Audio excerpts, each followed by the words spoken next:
Hi, Jenna. I have your scan here. I'm just going to go over it real quick, talk about some goals and what we can think about in the next 12 weeks. All right, so I actually pulled up your scan that you took in April. So, that was a while ago now. So, I mean, it's like just gives kind of like a little bit of a basis. But you had a little bit of water fluctuation, nothing big there, plus 2.2 pounds. So of the 5 pounds, 2.2 of it water. And water fluctuates all the time anyway, but you just have to take that in consideration with the scale sometimes. Biggest thing with water that we're looking for, this number down here, ECW, TBW, to be between 0.36 and 0.39. You're at 0.38, so it's totally fine. Your dry lean mass, which is your muscle cells only, is up 0.9 pounds. So that is almost 1 pound of muscle gain. Since April. That is oh god, that looks like, I don't even know what that looks like. It's supposed to be a smiley face. Looks like a dog smiley face, whatever. So that's a good thing. Okay, and then you did gain 1.9 pounds of body fat. That's not a lot, not significant at all. So I'm not even really gonna worry about that right now. We're just gonna talk about moving forward and goals, right? So lean body mass is up 3.1 pounds, most of it being water. So your body weight is up 5 pounds since April, and that's probably freaking you out, but it shouldn't be because most of it is, almost half of it's water fluctuation, okay? So down here, body weight's up 5. Skeletal muscle mass is up 1.5 pounds since April. That's great. And your body fat's up 1.9 pounds. But your percent body fat stayed the same, which is interesting. All right, so let's take a look here. You can see it here, right? 38.8, 38.8. Let's just take a look here. What happened with that muscle gain.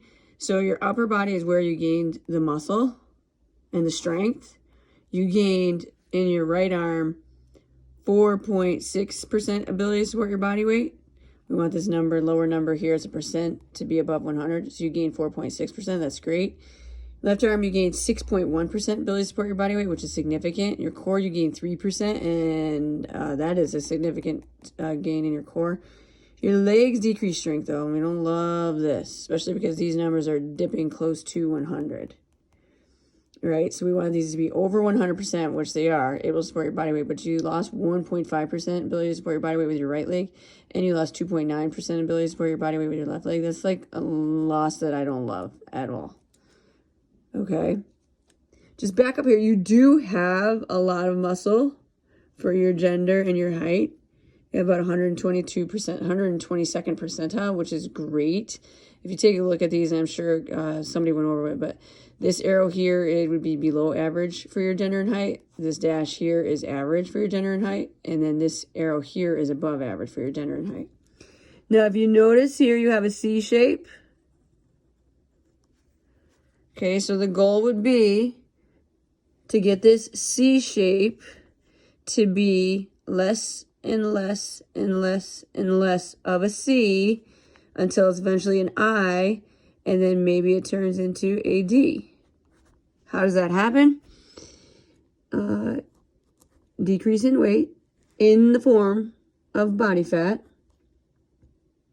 and increasing your skeletal muscle mass, or it stays the same.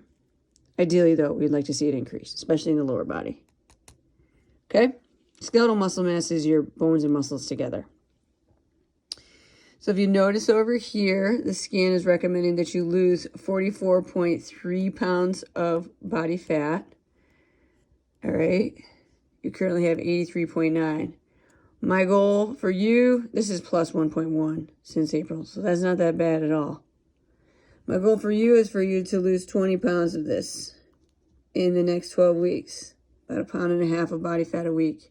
I think you can do it if you hit your numbers and you stay disciplined to your diet.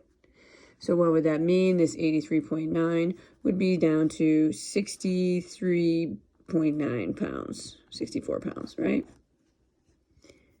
That would get you much closer to having an I shape here, and average percent body fat for women is 18 to 28%, and that would get you close to being an average there with your body fat percentage. Obviously, we don't want to see you losing body weight in the form of muscle at all, right? So, again, if you were to lose 20 pounds, sitting at 196 now, and that's all in the form of body fat, that'd be great. But this might not happen, this 196, because hopefully you gain skeletal muscle mass while losing body fat at a much faster rate. Okay?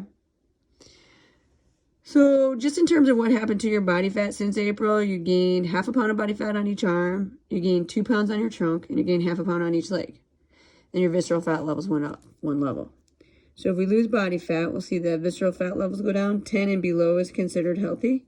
So if we can see this go down, it did increase 1 level since April.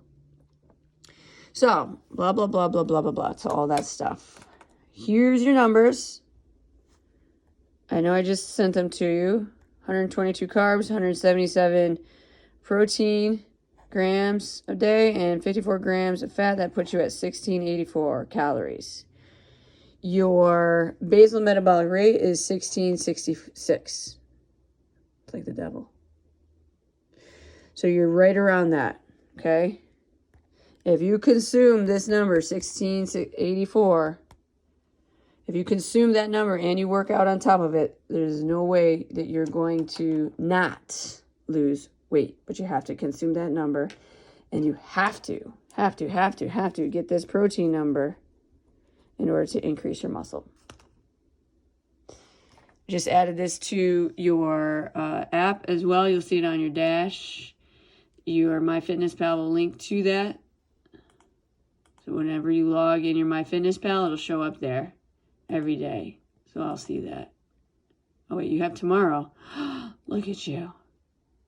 You have tomorrow in. You prepared already. So proud of you. But you didn't have these numbers that I gave you, so you still need to get some foods in there. Okay, I can see your foods too. Oh, technology. It's a beautiful thing. All right, let us know questions. I'm super, super, super excited to be starting this journey with you. I have strong, strong, strong belief and confidence that you're going to do freaking awesome. All right.